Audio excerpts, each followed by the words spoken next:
안녕하세요, 청취자님. 오늘 저희는 블룸버그 기사를 좀 깊게 들여다보려고 합니다. 요즘 홍콩 금융시장을 다시 살리려는 중국의 움직임이 보이는데 그 중심에 치빈이라는 인물이 있거든요. 네, 이 사람이 누구고 또 홍콩의 금융허브 미래에 어떤 영향력을 갖는지 그런 걸 좀 파악해 보는 게 오늘 저희 목표입니다. 네, 맞습니다. 특히 좀 재밌는 게 미국에서 공부하고 골드만삭스 경력까지 있는 사람이잖아요. 근데 어떻게 베이징의 핵심 인물이 돼서 홍콩 금융에 직접 영향력을 행사하게 됐을까? 이 부분이거든요. 그렇죠. 이게 뭔가 베이징의 접근 방식이 좀 달라지는 걸 보여주는 것 같기도 하고요. 맞습니다. 그 배경이 상당히 독특하죠. 말씀하신 대로 골드만삭스 출신인데 그 전에 로체스터 대학에서 생물물리학 석사, 또 시카고 부스에서 MBA를 했어요. 근데 여기서 그 노벨상 받은 머튼 밀러 같은 분들한테 직접 배웠다는 것도 중요하고요. 칭화대 박사학위도 있고요. 와, 학문적 배경도 탄탄한데 실무 경력도 만만치 않네요.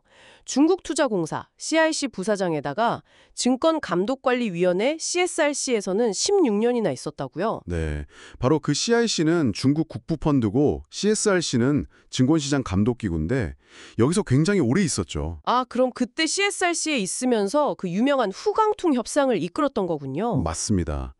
후강퉁이 그 본토랑 홍콩 투자자들이 서로 주식 거래하는 핵심 통로잖아요. 네, 그렇죠. 바로 그 제도를 만드는 협상을 주도했으니까 뭐랄까 실질적인 경험이 엄청난 거죠. 그러니까 서구 금융 시스템도 잘 알고 중국 내부 사정, 특히 규제 쪽에도 밝은 거네요. 정확합니다.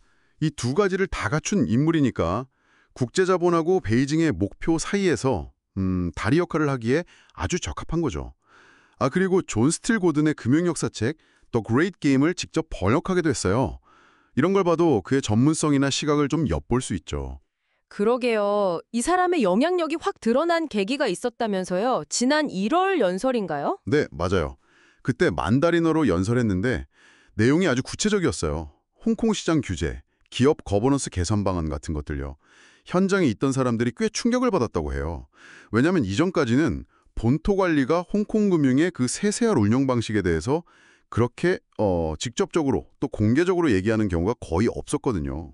아, 그래서 그때 현지신문 1면에도 나오고 그랬군요. 네, 파장이 컸죠. 그 뒤에는 또 영어로 국제금융인들 앞에서 비슷한 얘기를 했고요. 물론 공식적으로는 연락판공실에서 홍콩 정부가 주체다 이렇게 선을 긋긴 하지만요. 그래도 치빈의 행보는 좀 다른 메시지를 주는 것 같네요. 그렇죠. 과거에 후광퉁 협상할 때와는 또 다른 차원의 어떤 개입이라고 볼 수 있겠죠. 베이징이 정치적 통제뿐만 아니라 경제정책에도 직접적인 영향력을 행사하려는 뭐랄까 좀 더 적극적인 의지를 보이는 신호로 해석됩니다. 실제로 부임하고 나서 금융계 인사들을 엄청 만나고 다닌다면서요? 네, 아주 활발합니다. 은행, 자산운용사, 규제기관, 변호사, 상공회사까지 정말 다양하게 만나서 의견을 듣고 있다고 해요. 심지어 IPO나 기업 거버넌스 관련해서는 본인 생각을 정리한 문서를 규제당국에 직접 제출했다는 말도 나오고요. 다보스 포럼 같은 글로벌 금융 서밋을 홍콩에서 열자고도 제안했다고요? 네, 그런 제안도 했었죠. 물론 뭐 지정학적 문제 때문에 연기되긴 했지만 그만큼 의욕이 있다는 걸 보여주는 거죠. 근데 재밌는 게 이 사람을 만난 사람들이 대학교 교수 같다고 한다면서요.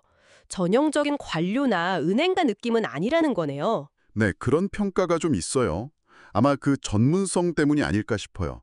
물론 홍콩 현지 관료들 중에는 좀 자기들 역할이 줄어드는 거 아니냐 이런 우려도 있긴 하지만요. 금융계 반응은 좀 다른가 보죠? 대체로는 긍정적인 것 같아요. 홍콩 투자기금협회 HKFA 대표 같은 경우는 그의 통찰력이 홍콩의 국제금융센터 지위 강화에 도움이 될 거라고 했고 아시아증권산업금융시장협회 ASIFMA 쪽에서도 베이징이 이런 금융 전문가를 보낸 것 자체가 시장에 자신감을 주려는 시도다 이렇게 평가하더라고요. 자, 그럼 청취자능 입장에서 이 모든 상황을 어떻게 봐야 할까요? 홍콩의 미래, 특히 금융 허브로서의 역할에 대해서요. 우선은 여러 우려 속에서도 홍콩이 중국에게는 여전히 중요한 국제 자본 유치 창구라는 점을 다시 확인시켜주는 것 같아요. 특히 미중 간에 좀 금융 디커플링 얘기가 나오는 상황에서는 더 그렇죠. 베이징이 홍콩을 쉽게 포기하지 않겠다는 메시지인 셈입니다. 그리고 더 흥미로운 건 치빈이라는 인물을 통해서 중국이 서구식 시장 원리를 어떻게 자기들 시스템 안으로 가져와서 활용하고 또 통제하려 하는지 그 단면을 볼 수 있다는 점이에요. 그가 완전히 자유로운 경제는 없다, 뭐 이런 말도 했다면서요? 네, 그러면서 중국의 방식을 점진적이고 실용적인 접근이라고 표현했죠. 이게 참 의미심장합니다. 결국 정리해보면 베이징은 치빈처럼 서구 금융에도 밝고 또 자신들의 목표도 잘 이해하는 인물을 내세워서 홍콩 금융시장을 좀 더 직접적으로 관리하고 설계하려는 움직임이다. 이렇게 볼 수 있겠네요. 이건 분명 홍콩 금융시장의 새로운 변화를 예고하는 중요한 신호라고 생각합니다. 네, 앞으로 주목해야 할 부분이네요. 그래서 마지막으로 청취자님께 이런 질문을 던져보고 싶습니다. 치빈은 개방시장 원칙과 중국 시스템이 조화를 이룰 수 있다고 보는 것 같은데 그가 말한 점진적이고 실용적인 접근이라는 게 앞으로 어떤 모습으로 나타날까요? 특히 홍콩이라는 이 독특한 공간을 통해서 말이죠. 이 부분을 계속 생각해 보시면 흥미로울 것 같습니다.